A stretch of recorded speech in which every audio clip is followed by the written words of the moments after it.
Hola. Me echabais de menos. Ya estoy aquí de nuevo. Tengo unas pistas para que podáis localizar a alguno de mis anillos mágicos perdidos en vuestra zona. El día 18 de diciembre tenéis que ayudarme.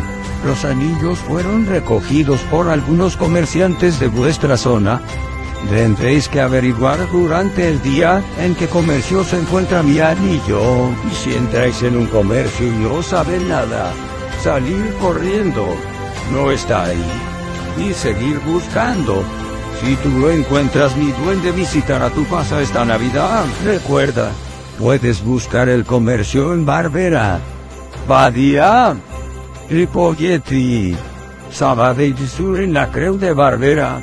Mucha suerte.